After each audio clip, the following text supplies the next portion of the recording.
Y también una lectura desde lo político-económico en torno al discurso del presidente, un discurso, como bien escuchamos, muy encendido con varios anuncios, pero también con varios mensajes que se han dado durante esta jornada y en la apertura de la Asamblea Legislativa. Y es por eso que ya estamos con Gustavo Tarragona, que es licenciado en Ciencias Políticas, y también vamos a tomar contacto a la distancia, pero contacto al fin, con Gabriel Wedman, que es economista.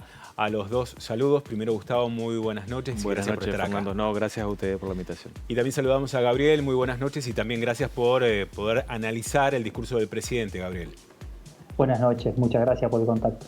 Bien, arrancamos con Gustavo. ¿Qué análisis o qué balance, qué síntesis se hace del discurso del presidente? Un discurso mucho más encendido que el anterior.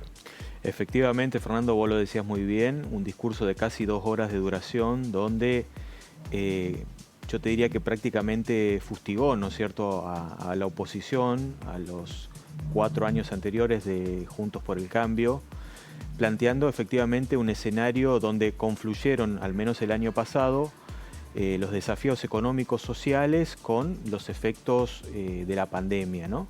Entonces me parece que sí, que fue un discurso muy confrontativo, que intentó, digamos, situar, ¿no es cierto?, a la oposición y fundamentalmente a Juntos por el Cambio como, digamos, el gran culpable, ¿no es cierto?, de la situación que el país está atravesando, más allá efectivamente de la pandemia, ¿no? Gabriel, ¿cuál ha sido tu análisis en torno al discurso dado en el día de hoy por parte del presidente, donde hubo anuncios, por ejemplo, bueno, políticas principalmente desde lo económico-social, el tema de estatizar las tarifas, pero además hacer algo diferenciado a partir del dinero que cada uno de los contribuyentes tenga? ¿Esto es posible? ¿Cómo analizás el discurso en general y en particular estos aspectos? En primer lugar, coincido con la lectura de un discurso más duro, sobre todo en el tema del endeudamiento, ya que destaca el proceso de desendeudamiento por el que transitó el gobierno actualmente, pero resalta la intención de mandar a investigar el proceso de endeudamiento anterior que derivó en una fuerte fuga de capitales. Respecto a lo que mencionaba de las tarifas, sí, es posible, de hecho es algo que siempre se ha propuesto desde distintos sectores del gobierno, de plantear lo que se llamaba en su momento la sintonía fina de subsidios estratégicos o focalizados a las distintas tarifas. Sobre todo en el momento actual donde se está discutiendo el aumento de las tarifas luego de un año de congelamiento generalizado de las tarifas eléctricas, que hoy se está planteando la capacidad que tenga el Estado de subsidiar a sectores particulares que realmente necesitan el subsidio y no caer en un proceso de subsidios generalizados como se transitó en los gobiernos anteriores de Cristina y de Néstor, donde hubo un proceso de subsidios generalizados a las tarifas que rápidamente aumentaron de volumen y hicieron una gran dificultad para mantenerlos.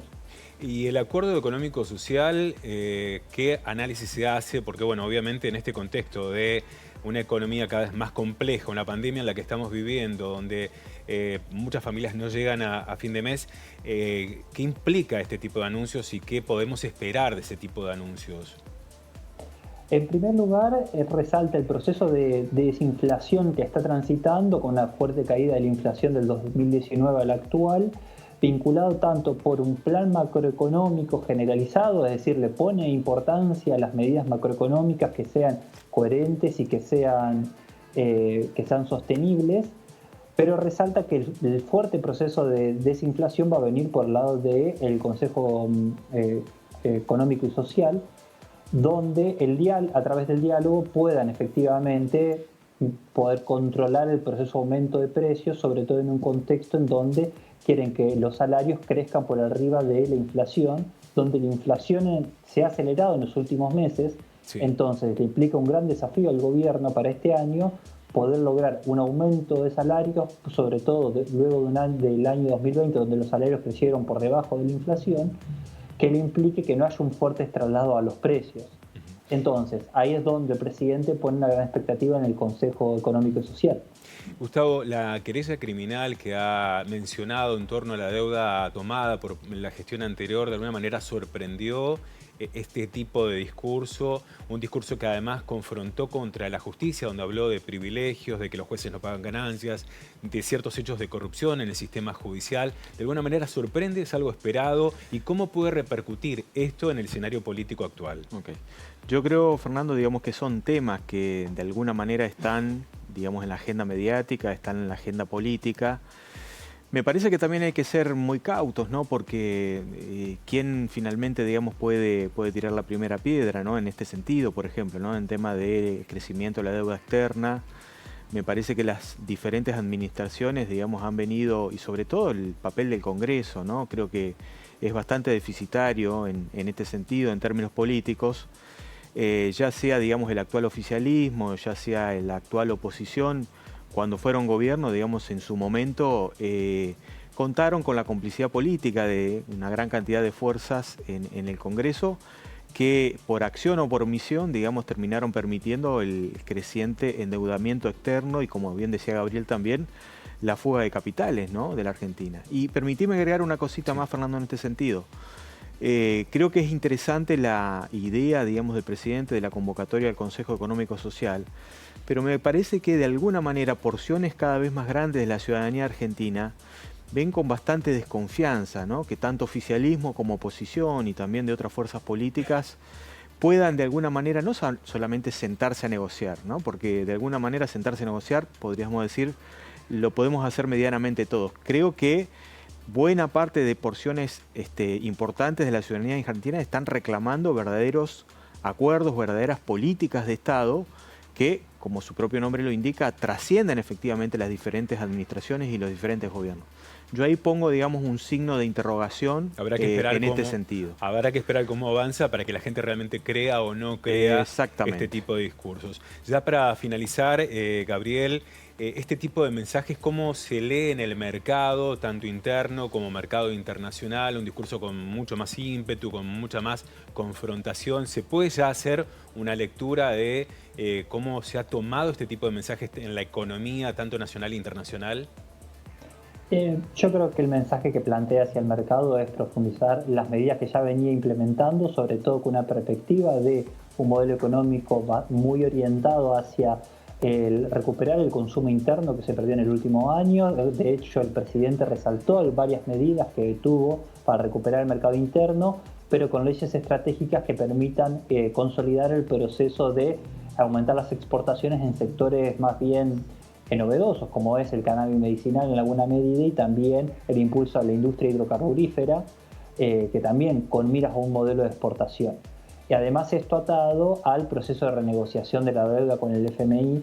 Creo que esta primera lectura es una idea de una economía orientada bastante al mercado interno, pero que sobre todo con miras a recuperar el salario, pero con la necesidad de salir a consolidar los procesos exportadores que en alguna medida presionan sobre algunos sectores de la inflación.